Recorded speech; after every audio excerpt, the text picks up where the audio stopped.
할렐루야. 네, 오늘 우리 청년 12강주리 기도회 벌써 8번째 날이 됐습니다. 우리 8번째 날인데요. 오늘 함께 은혜 받으실 말씀은 사무엘하 6장 1절에서 11절까지의 말씀을 같이 보도록 하겠습니다. 사무엘하 6장 1절에서 11절까지의 말씀입니다. 우리 다 찾으셨으면 우리 하나님 앞에 다 같이 봉독해서 올려드리겠습니다.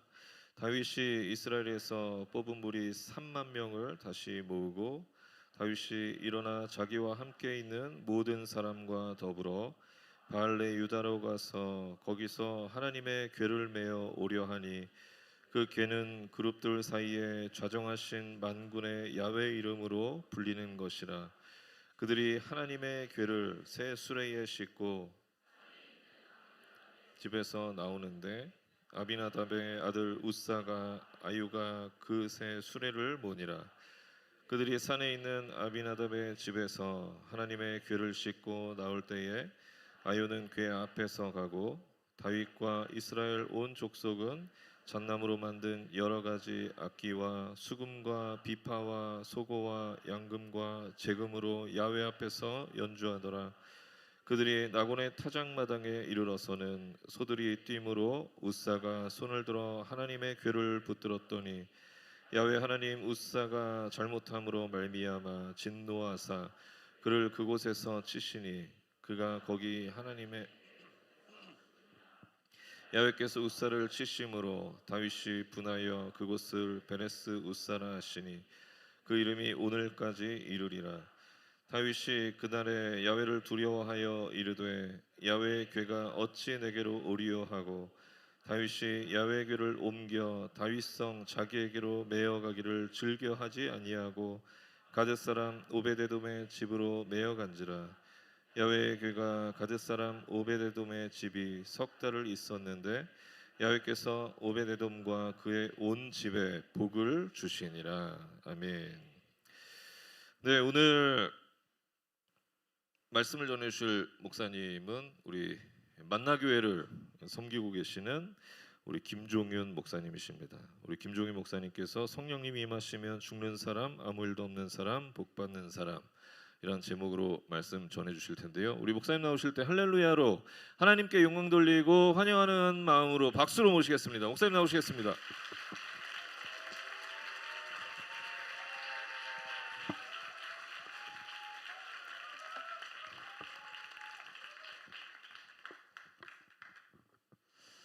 네, 여러분 반갑습니다. 방금 소개받은 대로 분당 만나교회 섬기고 있는 김종윤 목사입니다. 우리 청년 담당 목사님 목소리가 너무 좋으셔가지고 저도 중후한 목소리로 전해야 될 텐데 그렇지 못할 것 같습니다. 이렇게 만나교회에서 너무 반갑고요. 감사합니다. 귀한 자리에 초청해 주셔서 제게 먼저 주셨던 하나님의 말씀과 뜨거운 주님의 복음을 이렇게 나눌 수 있는 귀한 기회를 허락하여 주셔서 정말 감사합니다. 그럼에도 불구하고 설교자로서 익숙치 않은 자리에 이렇게 찾아와서 말씀을 전하는 일이 참 두려운 일이고 쉽지 않은 일입니다. 그래서 여러분들의 협력이 필요해요. 성경에 보면 하나님의 말씀의 씨앗이 뿌려질 때 열매 맺는 마음밭이 있죠. 바로 좋은 땅, 좋은 밭이 되었을 때 그 떨어진 말씀의 약속과 복과 능력이 30배, 60배, 100배로 열매 맺는데 성경을 보니까 그 좋은 밭의 모습 중에 하나가 무엇이냐면 착한 마음으로 말씀을 받는다고 되어 있습니다. 여러분 착한 마음을 품어주십시오. 착한 마음이란 단위에 서 있는 사람의 연약함에도 불구하고 역사하실 하나님을 기대하는 마음이고요.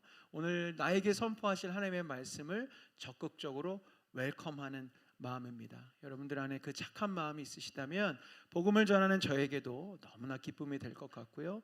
오늘 이 자리를 통해 또 우리 12강주리 집회 전체 12일의 집회를 통해 반드시 여러분 안에 하나님께서 선한 일들을 행하실 줄로 저는 믿습니다. 아멘. 네, 착한 마음 준비되셨죠? 네, 착한 마음은 착한 표정으로 증명됩니다. 네, 어디 한번 자라나 보자 이런 마음이 아니라 하나님의 말씀 내가 사모합니다, 기다립니다라는 마음으로 함께 말씀을 나눴으면 좋겠어요. 우리 목사님께서 긴 본문을 읽어주셨는데요. 오늘 저는 그 본문으로 다시 한번 제목을 말씀드리면 성령님이 임하시면 죽는 사람, 아무 일도 없는 사람, 그리고 복 받는 사람에 대해 말씀을 좀 나누고자 합니다. 혹시 이 중에 모태신앙 있으시면 손 한번 들어주시겠어요? 모태신앙. 네, 굉장히 많이 계십니다. 저도 모태신앙입니다. 물론 여러분들이 각자 자라난 교회의 문화와 또 정서가 어땠는지 모르겠지만 저는 굉장히 보수적이고 조용하고, 나중에 커서 보니까 무슨 박사님들, 교수님들이 굉장히 많으신 교회에서 어린 시절을 보냈습니다. 그래서 제 안에 형성됐던 어떤 하나님에 대한 이미지, 신앙생활에 대한 이런 이미지들이 있어요. 교회 다니는 사람, 그리스도인은 다 수도사처럼 살아야 되는 줄 알았어요. 그래서 재미있는 삶을 살면 안 된다고 생각했습니다. 주일에 뭐 사 먹으면 안 됐고요, 뭔가 화려한 옷을 입으면 안 됐습니다. 그렇기 때문에 나를 위한 삶을 살면 안 되고, 언제나 그리스도인들은 십자가의 길과 순교자의 삶을 살아야 되는 그런 이미지로 제가 하나님을 그리고 신앙생활을 생각했던 그런 시기가 있었어요. 물론 하나님께서 우리를 그렇게 부르실 때가 있고 또 그런 시간의 자리를 지나가게 하실 때가 있지만, 제가 주님을 알아가면 알아갈수록, 성경을 읽으면 읽을수록 우리 하나님이 우리를 향해 품으시는 마음은 우리가 수도사처럼 살고 고생길을 걷고 항상 광야에서 헤매이는 인생을 바라는 것이 아니라는 것을 제가 깨닫게 되었습니다. 우리 하나님은 우리가 행복하기를 정말로 원하고 계십니다. 아멘. 하나님, 우리가 행복하기를 원하세요. 우리가 예수님 때문에 기뻐하기를, 즐거워하기를 너무나 바라고 계시는데요. 이것은 제 어떤 추상이 아니고요, 성경에 명확하게 기록이 되어 있습니다. 민수기 6장 24절 26절에 우리가 잘 아는 말씀 있죠. 여호와는 내게 복을 주시고 너를 지키시기를 원하고 계십니다. 여호와는 그의 얼굴을 우리에게 비추셔서 은혜 베푸시기를 원하고 계시고요, 여호와는 그 얼굴을 내게로 향하여 드사 평강 주시기를 그분께서 원하고 계세요. 아멘이죠. 우리 주님의 마음입니다. 우리 주님의 소망이에요. 우리에게 복을 주시기를 너무나 갈망하고 계십니다. 우리를 지켜주시려고 안달나셨습니다. 주님은 은혜 주시고 평강 주시기를 간절히 원하고 계세요. 하나님, 우리에게 복 주시기를 원하시는 주님이십니다. 다만 우리가 재미만을 추구하고 복만을 구하고 하나님의 사명과 상관없이 어떤 주님 주시는 그 얄팍한 어떤 행복만 추구하는 것은 당연히 문제가 되겠지만, 하나님께서 원하시는 그 복을 하나님의 원리대로 거머쥐는 것은 우리에게 마땅한 권리이자 하나님의 기쁨이지요. 근데 중요한 것이 있습니다. 이제 오늘 풀어갈 말씀의 내용도 마찬가지인데, 성경에는 참 많은 복에 대한 구절들이 많아요. 이런 복을 주시고 저런 은혜를 주시고 저런 능력을 주시겠다라는 많은 복에 대한 메시지가 있는데요, 가만히 성경을 읽어보면 그냥 저절로 그 복이 주어지는 것 같지는 않아요. 제가 직업이 목사거든요. 제 소개가 좀 제가 직업이 목사여서 저는 매해 성경을 통독하고 있습니다. 여러분들도 성경 통독하고 계시죠? 네, 감사합니다. 네. 전국 공통점이, 우리 청년부의 공통점, 질문을 많이 하면 안 된다. 역시 우리 여의도 순복음교회나 우리 만나교회나 동일한 것 같아요. 질문은 자주 하지 않을게요. 네, 그래요. 우리 모두가 성경을 다 통독합니다. 올해도 제가 이렇게 말씀을 쭉 통독해 오는데, 제가 올해는 이렇게 신명기 말씀을 묵상하고 통독하는데 하나님께서 이런 영적인 원리 하나를 세워주시더라고요. 뭐였냐면, 구원은 전적인 하나님의 은혜로 받는 것이지만 축복에는 내 노력도 필요하다는 것을 깨닫게 하셨어요. 왜냐하면 신명기에 정말 많은 복에 대한 구절들이 많거든요. 뭐 들어가도 복을 받고 나가도 복을 받고 뭐 자녀가 복을 받고 많은 복에 대한 말씀들이 있는데, 거기엔 항상 그 복을 받을 수 있는 전제 조건 내지는 복 받는 사람으로서의 삶의 원리들이 항상 기록이 되어 있었습니다. 오늘 말씀도 같은 맥락 가운데 있습니다. 오늘 쭉 읽은 본문은 하나님의 언약궤를 이제 예루살렘으로 모셔오는 과정 중에 이렇게 발생했던 일을 다루고 있는데요, 하나님의 언약궤는 하나님의 임재의 상징이었고 하나님의 용서와 은혜와 축복이 우리와 함께한다는 그런 상징이었습니다. 하나님께서 디자인하신 지성소에 놓였던 언약궤였죠. 그런데 이거 자체로만 보면 하나님의 임재이고 하나님의 능력과 은혜이며 하나님 그 자체라고도 볼 수 있는 이 언약궤가 이게 축복 덩어리잖아요, 말하자면. 근데 이 언약궤가 있다고 해서 어떤 집이나 어떤 지역이나 장소에 있다고 해서 저절로 복이 내리는 것이 아니더라고요. 이제 하나하나 살펴보겠지만 오늘 설교 제목처럼 하나님의 언약궤가 머문 그 집 혹은 그 지역의 사람들이 다 죽어나가는 그런 스토리가 성경에 있고요. 또 어느 집에서는 아무 일도 일어나지 않는 일이 있고요. 또 어느 집에서는 엄청나게 복을 받는 일이 일어납니다. 제가 말씀을 묵상하면서 언약궤가 오늘날 신약시대 성령시대를 살아가기에는 무엇을 의미합니까? 우리 마음은 성전이고 성령 하나님께서 우리 가운데 임재하시죠. 이번 우리 집회 이름 자체도 더 홀리 스피릿 아닙니까? 성령께서 우리 가운데 임하세요. 언약궤가 우리와 함께하는 것과 같은 원리입니다. 내 마음의 성전에, 내 마음의 집에 언약궤 하나님의 임재 되신 성령께서 함께 하시는데 그 주님이 그저 내 안에 계시고 내가 예수 믿는다고 성령님이 내 안에 내주하셔도 저절로 알아서 복받는 인생, 충만한 인생이 되는 것이 아니더라고요. 세 가지 부류가 있다고 계속 말씀드려요. 죽는 사람이 있고요, 아무 일도 없는 사람이 있고 복받는 사람이 있어요. 여러분 어떤 사람이 되길 원하십니까? 질문 안 하기로 했는데 네, 용서해 주십시오. 네, 복받는 사람이 되셔야 되잖아요. 아멘.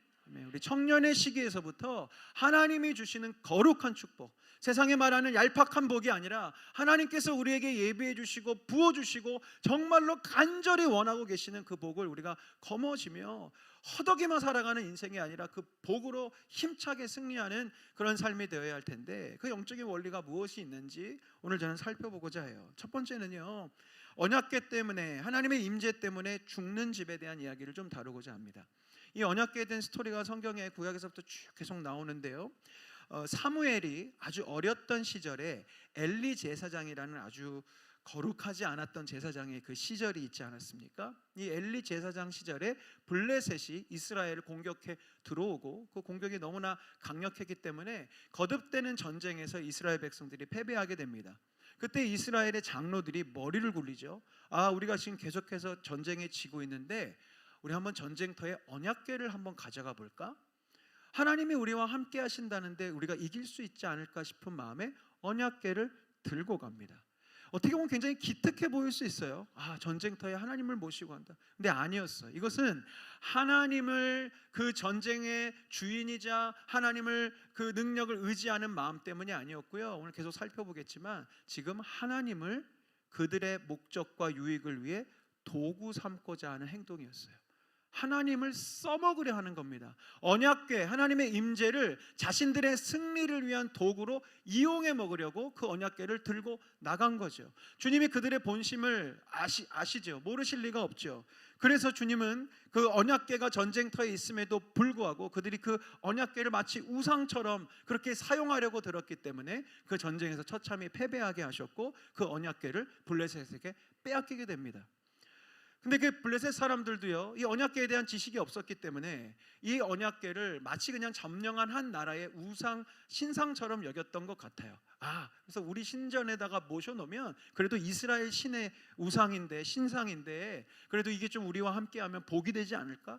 역시 그들도 언약궤를 자신들의 복과 유익을 위한 도구로 삼아서 자신들의 신전에 모셔뒀죠. 그런데 어떻게 됐습니까? 그 신전 안에 있는 다른 신상들이 막 하나님의 언약궤를 방향으로 다 쓰러지고 넘어지는 일이 나요. 불길하잖아요. 이들의 입장에서는 자기네 신들의 신상이 막 넘어지니까. 그래서 이 하나님의 언약궤를 자신의 블레셋 마을로 이렇게 계속 돌립니다. 왜 돌리게 됐냐면 이 언약궤가 아스돗이란 마을에 가도 거기에 막 사람들이 악성 종기가 나서 죽기 시작하는 거예요. 가드로 옮겨도 에글론으로 옮겨도 계속해서 사람들이 죽어나가는 거죠. 그러자 이제 도무지 이 블레셋 사람들이 이 언약궤를 갖고 있을 수가 없는 거예요. 복받는 도구로 뺏어온 언약궤를 좀 쓰고 싶었는데 사람들이 자꾸 죽어가니까 안 되겠다. 이거 다시 이스라엘 마을로 돌려보내라. 그래서 돌려보냅니다. 그래서 그 언약궤가 이제 벳세메스라는 이스라엘 마을로 들어오게 됐는데 이 벳세메스 사람들도 이 언약궤를 자기 호기심 충족의 도구로 사용하려고 했어요. 언약궤가 굉장히 이스라엘 역사에서는 어떤 중요한 의미를 가지고 있고 영험한 물건이었기 때문에 이 벳세메스 사람들이 이 언약궤를 처음 가까이에서 본 거죠. 얼마나 신기했어요. 근데 이스라엘 백성들은 이 기본적인 상식으로 알고 있었습니다. 이 언약궤를 함부로 손으로 만지면 안 됩니다. 대제사장도 1년에 딱 한 번 모든 죄를 속죄한 이후에 마주할 수 있었던 것이 언약궤였던 거거든요. 뭐 그렇게까지 상세하게 그들이 몰랐다 할지라도 이 언약궤는 함부로 만지면 안 된다는 것을 알고는 있었어요. 그런데 그들은 그 지식에도 불구하고 너무너무 궁금한 나머지 그 언약궤 뚜껑을 열어서 그 안에 뭐 있지 하고 여는 순간 그 주변에 있었던 70명이 한 번에 죽게 됩니다. 역시 언약궤가 그 축복의 상징이자 하나님의 임재와 용서의 상징이었던 언약궤가 벳세메스라는 마을에 왔는데도 사람들이 죽어나가기 시작하는 거예요. 벳세메스 사람들도 도무지 이 언약궤를 감당할 수 없었습니다. 또 돌려보냅니다. 그래서 아비나답이라는 사람의 집에 머물게 되고요. 그 집에 이제 70년 동안 머물게 되죠. 오늘 우리가 읽었던 본문의 상황이 그렇게 70년의 시간이 지난 다음의 상황입니다. 이제 다윗이 사울 왕이 죽고 난 다음에 전체 이스라엘의 왕이 되어서 이제 전체 이스라엘을 통치하는 왕으로 등극하는 그런 순간이었어요. 그래서 이제 다윗이 여러 가지 상징적인 의미, 신앙적인 의미이자 정치적인 의미로서 이제 빼앗기고 잃어버렸던 하나님의 언약궤를 수도 예루살렘으로 좀 모셔와야 되겠다 싶어서 70년 동안이나 아비나답이라는 그냥 시골에 있는, 말하자면 시골 목사님 집에 있는 그 언약궤를 이제 수도로 갖고 오려고 하는 상황이었던 거죠. 근데 이 언약궤를 모셔오는 과정 중에 이 아비나답이라는 목사님의 손자였던 또 다른 성직자였던 우사라는 사람이 이제 이 언약궤를 이렇게 모시고 오는 과정 중에 곧 말씀드리겠지만 사실 이 언약궤는 제사장들이 어깨에 메고 가는 것이 정석이었고 그것이 말씀에 기록된 방법이었거든요. 근데 그렇게 하지 않고 이제 다윗과 온 군대들이 새 수레에 실어서 소가 끄는 그 수레에 실어서 언약궤를 모셔가는 길이었어요. 근데 소들이 날뛰니까 이 언약궤가 펄쩍해서 쓰러질 것 같았는지 우사가 급한 마음에 그 언약궤를 손으로 만지면 안 되는데 그 언약궤에 손을 댐으로 말미암아 죽게 되었습니다. 예전에 이 성경을 읽을 때는 굉장히 제가 우사의 입장에 감정이입이 돼서 너무 억울한 거예요. 아니 하나님, 지금 우사가 뭐 벳세메스 사람들처럼 막 호기심이 있어 뭐 있어 막 이렇게 열어본 거 아니고 저래도 지금 소가 날뛰어서 이게 떨어지는데 저래도 잡았을 것 같아. 저도 죽이실 거예요? 막 이렇게 물어봤어요. 근데 사실 명확한 답을 얻지 못했습니다만 분명히 우사가 하나님 앞에 그런 개인적인 심판을 받을 만한 일은 둘 사이에 있었을 것 같아요.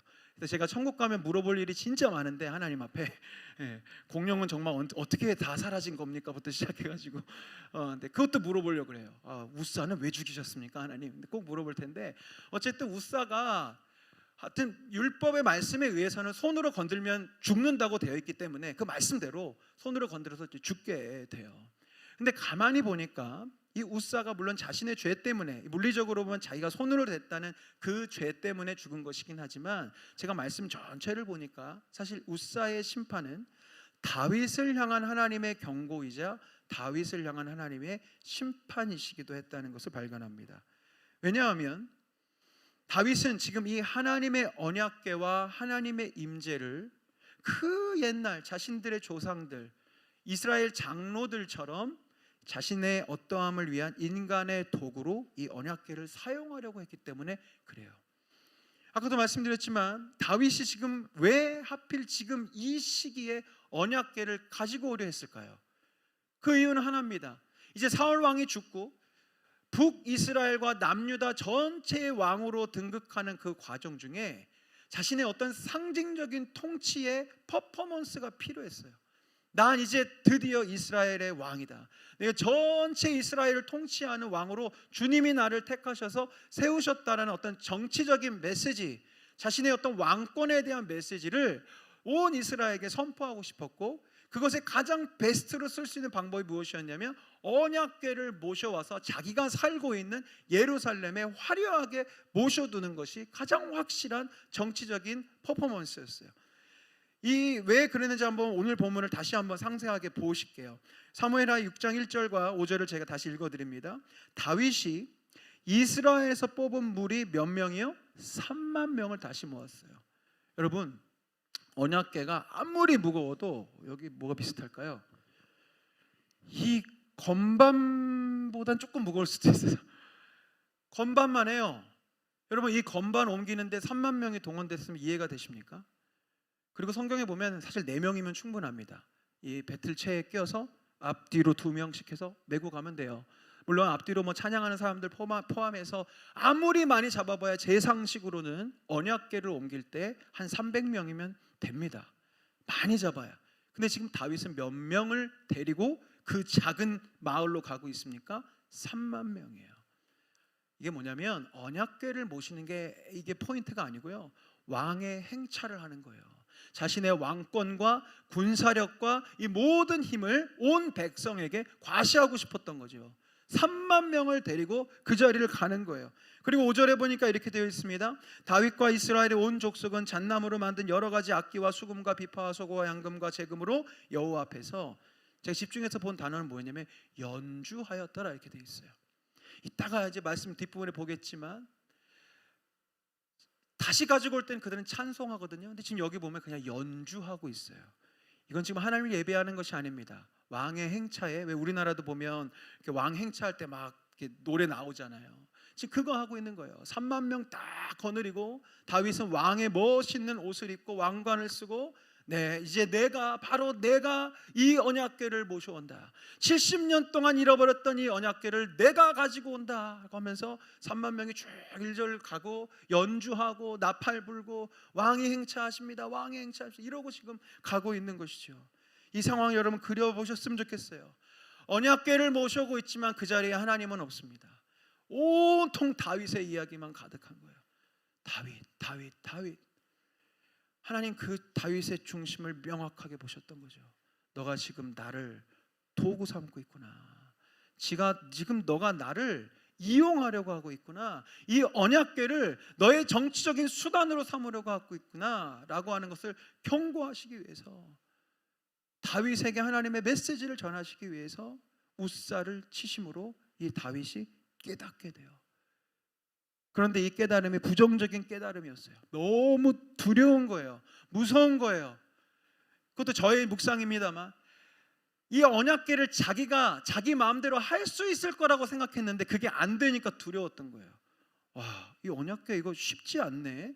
이 언약궤가 쉬운 도구가 아니네. 쉽게 쓸 수가 없는 걸. 그러면서 두려운 마음에 그 언약궤를 예루살렘으로 돌려보내지 않고 이제 오벳에돔의 집으로 돌려보내. 이거 못 갖고 있겠다. 돌려보냅니다. 말씀드렸던 대로 언약궤가 죽음의 이유가 되었던 원인은 하나입니다. 하나님을 도구 삼고 하나님의 능력을 사용하고 이용하려는 것. 그럴 때 하나님의 임재는, 하나님의 언약궤는 우리의 삶에 죽음을 불러올 수 있고 우리의 인생을 망하게 할 수 있습니다. 아주 중요한 영적인 원리입니다. 두 번째, 언약궤가 같이 하는데도 아무 일도 안 일어나는 집과 사람들이 있습니다. 가만히 묵상해 보면 보통의 우리들이 다 여기에 해당되는 것 같아요. 보통 하나님 임재하실 때 죽는 사람 별로 없습니다. 우리 중에 그런 분은 별로 없어요. 근데 대부분의 우리는 성령님이 내 안에 함께하고 계세요. 그렇죠? 우리 그렇게 믿으며 살고 주님 분명히 우리와 함께 하십니다. 그럼에도 불구하고 우리 인생이 별일이 없어요. 아무 일이 없어요. 하나님의 놀라운 성령의 놀라운 능력이 내 삶 가운데 크게 발휘되지 않아요. 그런 경우는 두 번째 경우에 해당됩니다. 아까도 말씀드렸다시피 우사는 아비나답의 손자였는데요, 이 아비나답이라는 제사장의 집에서 언약궤가 70년 동안이나 있었습니다. 7개월도 아니고 7년도 아니고 70년을 있었다고요. 그런데 그 집에는 복받았다는 이야기가 전혀 없습니다. 곧 보겠지만 이 오벳에돔이라는 사람이 이제 단 3개월 있었거든요. 단 3개월 만에 복을 얼마나 많이 받았는지 다윗의 귓가에까지 들릴 정도로 엄청난 복을 받았어요. 그런데 70년을 머물고 있었음에도 불구하고 이 아비나답의 집 손자 우사 3대가 올 때까지 아무 일이 일어나지 않은 거예요. 왜 그랬을까? 왜 이 집은 도대체 무슨 일이 있었기에 이 집은 언약궤가 그 축복의 상징이, 하나님의 임재의 능력의 상징이 자기 집에 70년 동안 있었는데 어떻게 아무 일도 일어나지 않을 수 있지? 제가 말씀을 찾아보니 이렇게 되어 있었습니다. 기럇여아림 사람들이 와서 여호와의 궤를 옮겨 산에 사는 아비나답의 집에 들여놓고 그의 아들 엘리야사를 거룩하게 구별하여 여호와의 궤를 지키게 하였더니 이렇게 되어 있어요. 물론 나쁜 일은 아닙니다. 잘 지켰죠. 제가 묵상 가운데 하나님이 어떤 깨달음을 주시냐면, 지금 아비나답의 집은 언약궤를 그저 지키고만 있었습니다. 그냥 지키고 있었던 거예요. 모셔만 두고 있었던 거예요. 이것이 우리에게 적용하면 무엇과 동일하냐면 하나님이 함께 하시지만 성령님을 모시고는 살지만 그저 종교적인 의무를 다하며 지키고 있는 신앙들. 나 그냥 교회는 다니고 성경은 읽으려니까 그냥 꾸역꾸역 읽고 예배 오래니까 오고 어떤 종교적인 의무, 내가 이거를 지키고는 있는 그런 정도의 믿음을 말하고 있는 것 같아요. 그저 자리만 지키고 있는 율법적인 삶을 살아갈 때 하나님은 우리에게 임하시지만 아무 일도 일어나지 않는 그런 인생이 될 수 있습니다. 굉장히 비참한 인생이라고 할 수 있죠.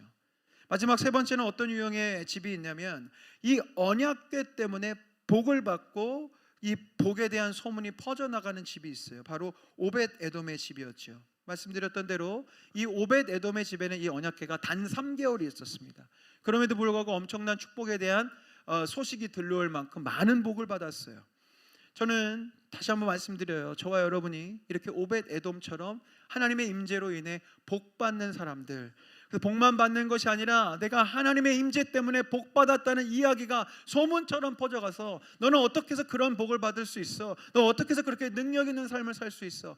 내 속에 계신 예수님 때문이야 라고 말할 수 있는 사람들이 다 되셨으면 좋겠습니다. 이 오벳 에돔이 누굴까? 제가 연구했죠. 도대체 왜냐하면 우리가 이 오벳 에돔처럼 살아야 복 받을 거 아니에요. 가만히 보니까 이 오벳 에돔은 태생이 레위인입니다. 여두둔이라고는 찬양하는 사람의 아들이고요. 훗날 이 언약궤를 언약궤가 예루살렘에 모셔왔을 때 이 언약궤를 일평생 지키는 문지기가 되는 사람이었어요. 이 언약궤가 다윗성으로 들어올 때 찬양하며 선두에 서서 수금을 쳤던 사람이 바로 이 오벳 에돔이었습니다. 길지만 말씀을 제가 읽어드릴게요. 다윗이 레위 사람의 어른들에게 명령하여 그의 형제들을 노래하는 자들로 세우고 비파와 수금과 재금 등의 악기를 올려서 즐거운 소리를 크게 내라 하며 레위 사람이 요엘의 아들 헤만과 그의 형제 중 베레가의 아들 아삽과 그의 형제 므라리 자손 중에 구사야의 아들 에단을 세우고 그 다음으로 그들의 형제 스가랴와 벤과 야야시엘과 스미라목과 여이엘과 운니와 엘리압과 브나야와 마야세야와 마띠디야와 엘리블레후와 믹네야와 문지기 오벳에돔과 여이엘을 세우니. 우리에게는 아무 상관없는 이름들이지만 지금 이 언약궤를 다시 두 번째 모셔올 때 이 다윗이 얼마나 신중했겠으며 이제 곧 말씀드리겠지만 다윗이 굉장히 치밀했거든요. 근데 이 상황 가운데 하나님을 찬송하고 아까는 연주였지만 이젠 주님을 찬송하면서 거룩한 정말 경배와 찬양이 있도록 이 행렬을 맞으러 올 때 그 앞에서 워십 리더로 함께 이렇게 찬양을 인도했던 사람 중에 한 명이 바로 오벳 에돔이었다는 사실이에요. 그런 예배자였고 찬양하는 사람이었죠. 또한 이 오벳 에돔은 어떤 사람이었냐면 그렇게 언약궤를 예루살렘으로 모셔온 이후에 이 다윗이 이 언약궤가 이제 너무나 소중했기 때문에 24시간 2교대로 풀타임으로 예배가 돌아가도록 아마 여러분 한 번쯤은 들어보셨을 거예요. 다윗의 장막이라고 하는 그 하나님의 영광, 현현하는 영광을 마주하는 그 예배 시스템을 구축하거든요. 그때 한 그 교대 12시간에 해당되는 문지기가 바로 오벳 에돔이라는 사람이었어요. 역시 한번 읽어볼게요. 다윗은 아삽과 그의 동료들을 주님의 언약궤 앞에 머물러 있게 하여 그 궤 앞에서 날마다 말씀드렸죠. 24시간 2교대 날마다 계속하여 맡은 임무를 수행하도록 하였다. 오벳 에돔과 그의 동료 68명과 여두둔의 아들 오벳 에돔과 호사는 문지기로 세웠다. 제사장 사독과 그의 동료 제사장들은 기브온 상당에 있는 주님의 성막 앞에서 섬기게 하였다. 그들은 이스라엘에게 명하신 주님의 율법에 기록된 대로 번제단 위에서 아침과 저녁으로 12시간씩 계속하여 주님께 번제를 드렸다. 그들은 헤만과 여두둔과 선택되어 이름이 명부에 기록된 남은 사람들은 주님의 자비가 영원하심을 찬양하게 하였다. 또 그들과 함께 헤만과 여두둔은 나팔을 불고 심벌제를 치며 하나님을 찬양하는 악기를 우렁차게 연주하도록 하였다. 그리고 여두둔의 아들 바로 오벳 에돔이죠. 오벳 에돔은 문지기로 세우게 된 거예요. 지금 이 오벳 에돔은 하나님의 언약궤, 특별히 그 주님의 임재 앞에 하나님을 찬양하고 예배하는 일을 너무너무 사모한 나머지 스스로가 어떤 인생을 살기로 하냐면 집까지 이사한 거예요. 예루살렘으로 이사 와서 이 12시간씩 교대하는 일에 한 타임에 문지기로서 책임감 있게 하나님의 언약궤를 지키는 사람이 되었던 거죠. 전 여기서 놀라운 비밀을 발견하게 된 겁니다. 오베데돔은 언약궤를 그냥 종교적으로 율법적으로 지키고만 있었던 것이 아니라 그 앞에서 예배하는 사람이었구나. 그 앞에서 주님을 찬송하고 기타 치고 수금 치면서 주님을 노래하고 찬양했던 기쁨으로 충만했어요. 3개월 만에 다윗이 그거 가져간대요. 그 하나님 앞에서의 찬양과 그 즐거움을 그는 포기할 수 없었어요. 그래서 어떡합니까? 같이 따라가는 거예요. 이사 와요. 온 집안이 와서 이제부터 아빠는 12시간씩 하나님 예배하고 올 거야. 아빠 직업 바꿨어. 아빠 12시간씩 있을 거야. 보고 싶어도 어쩔 수 없어. 그래서 가지고 찬양하고 예배하는 거. 왜? 그 즐거움과 그 복을 아는 사람이었기 때문에 그렇죠.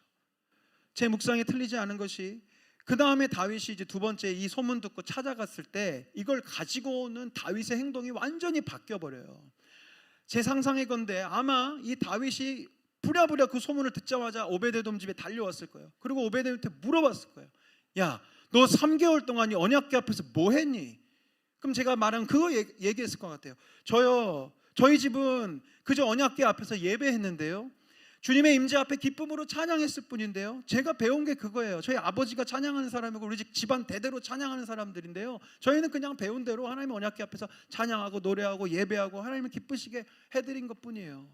다윗이 여기서 힌트를 얻었죠. 그래서 다시 데리고 올 때의 장면을 한번 보십시오. 제가 읽어드리겠습니다. 어떤 사람이 다윗 왕에게 아뢰어 이르되 여호와께서 하나님의 궤로 말미암아 오베데돔의 집과 그의 모든 소유에 복을 주셨다 한지라. 이제 소문 듣고 다윗이 갑니다.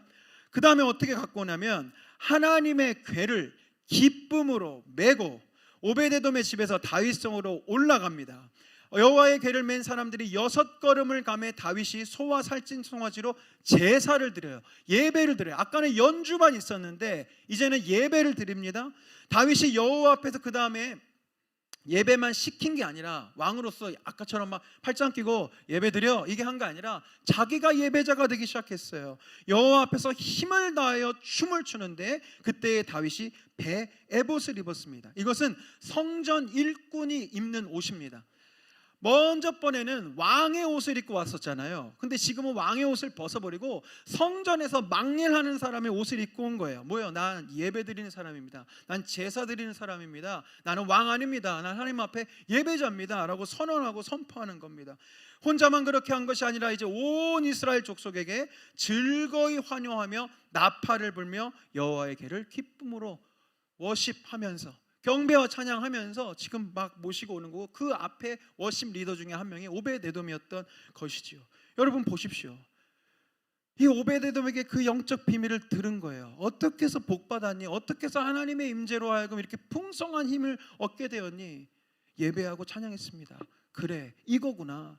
그래서 그는 이번에 언약궤를 모셔올 때는 완전히 예배자의 모습으로 그렇게 모셔온 것이고 그 비밀을 알았기 때문에 모셔온 이후에도 무슨 박물관에 어디 모셔놓듯이 하지 않고 그 언약궤 앞에서 24시간 이교대로 한 번도 찬양과 경배가 끊어지지 아니하도록 계속해서 그 자리에 예배가 있게 만들었던 것이죠.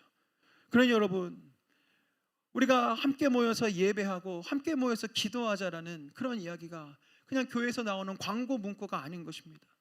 여러분 왜 이렇게 열심히 12일 동안 모여서 기도하시고 또 6월 6일이 되면 여러분 힘껏 모여 예배하시고 기도하시고 매주마다 여러분의 청년 공동체마다 모여서 예배하시는데 그 예배가 왜 그렇게 중요할까요? 바로 이런 영적 원리 때문이죠. 하나님의 임재 앞에서 신령과 진정으로 예배하는 자를 주님은 결코 가만두시지 않습니다. 하나님은 복 주십니다. 하나님 능력 주시고 하나님의 임재 가운데 우리의 삶을 새롭게 하시는 통로로서 예배라는 것을 말씀하시고 요구하고 계세요. 말씀을 정리할게요. 사랑하는 여러분, 성령님이 우리에게 임하십니다. 그런데 성령님이 임하실 때 그냥 임하신다고 저절로 내 인생에 능력이 펼쳐지고 하나님의 복이 실현되는 것이 아닙니다. 말씀드렸던 대로 하나님의 임재가 오히려 화가 되고 망하는 사람이 될 수 있어요. 이런 분들입니다. 자기 욕심 때문에 하나님을 자신의 도구로 다루려는 사람들, 하나님을 자기 유익을 위해 이용하려는 사람들, 하나님의 말씀을, 교회 공동체를, 어떤 무언가를 자기의 유익을 위해서 써먹으려고 하는 사람들에게는 하나님의 임재가 그 사람의 삶을 망하게 할 수 있습니다. 교회와 예배와 모임들을 자기 만족과 호기심 충족과 직적인 충족의 도구로 삼으려고 하지 마십시오. 부끄럽지만 과거에 제가 그랬습니다.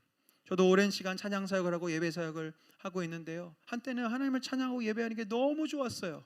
주님 때문이 아니라 그게 저에게 너무 즐거운 일이었기 때문에 그래요. 저의 음악적인 이런 느낌들, 나의 어떤 음악적으로 환호받고 박수받고 하는 것들을 너무너무 즐거워했는데, 겉으로는 저 스스로도 속여가면서 나는 하나님을 예배하는 게 제일 기쁘고 감사해요. 천만에요. 내 자신의 어떤 느낌을 예배하고 있었던 거죠. 제가 오늘은 그 주제가 아니기 때문에 다 말씀드릴 수 없지만, 저는 다행히 주님 저를 죽이시지는 않고 철저하게 제가 그것이 잘못된 우상 숭배였다는 것을 깨닫게 하시면서 그토록 사모하고 사랑했던 예배를 인도하는 자리를 다 뺏어가셨던, 정말 죽을 것 같았던 그런 시기를 주신 적이 있었어요. 하나님의 임재가 나를 망하게 한 거죠. 다행히 나는 예수 안에 있는 사람이었기 때문에 그 망함이 다시 복이 되어서 이렇게 하나님 앞에, 여러분 앞에 하나님을 증거한 사람이 될 수 있었지만, 여러분 잊지 마십시오. 하나님을 도구로 삼으려고 하는 순간 우리의 인생은 망하게 됩니다. 두 번째, 아무 일도 안 이루는 사람, 체면과 책임감 때문에 그냥 있어야 할 자리를 지키고 계시는 분들이 있다면 그 자리를 빨리 떨치고 일어나십시오. 이건 내가 해야 할 일이니까 기쁨 없이 그저 의무감에 예배의 자리와 섬김의 자리를 지키고 있는 분들이 혹시 계시다면 빨리 그 자리를 벗어나십시오. 종교적인 의무를 그저 다하기 위해 버티고 계시는 분들은 하나님이 임재하셔도 아무 일도 일어나지 않고 아무런 역사도 없이 오히려 그 시간이 길어지면 길어질수록 마음 깊은 곳에서는 하나님에 대한 이상한 원망과 절망이 가득 찬 인생이 될 것입니다. 마지막 세 번째, 함께하고 계신 하나님을 예배하고 찬송하는 사람이 될 때 우리의 인생에는 하나님의 축복이 임합니다. 무엇보다도 이 다윗이 보였던 이 예배는요, 단순히 하나님 앞에 즐겁고 기쁨만 가진 예배가 아니었고요, 주님의 그 임재 앞에 경외함으로 자신의 삶을 온전히 낮추는 순종의 예배였어요. 처음 번에 의시될 때는 3만 명 동원하고 왕의 옷을 입고 말하자면 너무나 교만한 왕의 모습으로 하나님을 예배하려 했지만, 두 번째 주님을 모시고 올 때는 말씀드렸다시피 왕의 옷을 벗어버리고 가장 겸손한 성전 일꾼, 속살이 다 보이고, 왜? 땀 많이 나니까요. 일 많이 해야 되니까요. 그런 옷을 입고 나온 이 다윗의 모습을 통해 우리가 발견할 수 있는 건 뭐예요? 하나님 앞에 예배할 때 예배자는 철저히 겸손하게 낮아짐으로 주님이 나를 통치하실 수 있도록 그 자리를 내어드리는 예배자가 되는 것입니다. 그렇게 예배하는 왕 같지 않은 모습을 보고 있었던 다윗의 부인 미갈이 얼마나 그 모습이 싫었는지 이런 말을 해요. 다윗이 자기의 집안 식구들에게 복을 빌어주려고 궁전으로 돌아가니 사울의 딸 미갈이 다윗을 맞으러 나와서 이렇게 말하였다. 오늘 이스라엘의 임금님이, 비꼬는 거예요. 오늘 이스라엘의 임금님이 건달패들이 맨살을 드러내고 춤을 추듯이 신하들의 아내가 보는 앞에서 몸을 드러내어 춤을 추셨으니 임금님의 채통이 어떻게 되었겠습니까? 당신 임금인데 오늘 깡패 같았어. 당신 왕인데 오늘 건달 같았어. 뭐야? 나 왜 건달 마누라 만든 거야? 나의 채통은 어떻게 만든 거야? 이게 뭐야? 그렇게 얘기하고 있는 거죠. 그때 다윗이 얼마나 멋진 말을 한지 아세요? 이런 말을 해요. 다윗이 미갈에게 대답하였다. 그렇소, 내가 주님 앞에서 그렇게 춤을 췄소. 주님께서는 그대의 아버지와 그의 온 집안이 있는데도 그들을 마다하시고 나를 뽑으셔서 주님의 백성 이스라엘을 다스리도록 통치자로 세워주셨어. 그러니 나는 주님을 찬양할 수밖에 없어. 나는 언제나 주님 앞에서 기뻐하며 뛸 것이요, 내가 스스로를 보아도 천한 사람처럼 보이지만 주님을 찬양하는 일 때문이라면 이보다 더 낮아지고 싶소. 아멘. 우리가 알고 있는 그 멋진 다윗의 모습이 어떤 스토리라인을 통해서 나온지 우리 이제 확인되시죠? 다윗도 교만했습니다. 다윗도 하나님의 임재 앞에서 자신의 의를 드러내고 싶었고 자신의 왕의 가오를 잡고 싶었었습니다.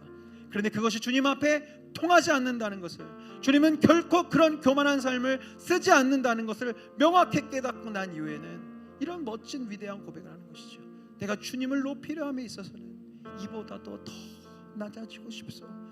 내 인생에 하나님의 역사하실 수만 있다면, 내 인생에 하나님의 임재가 복이 될 수 있다면, 내 인생에 하나님의 능력이 정말 펼쳐지기를 원한다면, 나는 하나님의 임재 앞에, 하나님의 주권 앞에 더 낮아지고 더 낮아지고 더 낮아져도 나는 괜찮다라고 고백하는 것입니다. 이 귀중한 겸손과 하나님의 주권 앞에서의 우리의 항복이 오늘 이 밤에 있기를 간절히 소망합니다. 우리 하나님 앞에 찬양하고 우리 경배하기를 원하는데요, 아까도 고백했지만 여러분, 이 시간 하나님의 임재 앞에 예배자가 되십시오. 하나님을 이용해 먹는 그런 미신적인 사람들이 아니라, 또 하나님의 임재 앞에서도 그저 율법적으로 그 자리를 지키고 있는 종교인이 되는 것이 아니라 이 시간 우리가 예배자가 되었으면 좋겠습니다. 사랑의 하나님, 우리 청년 12강주를 통하여서 하나님 우리가 결단케 하시니 감사합니다.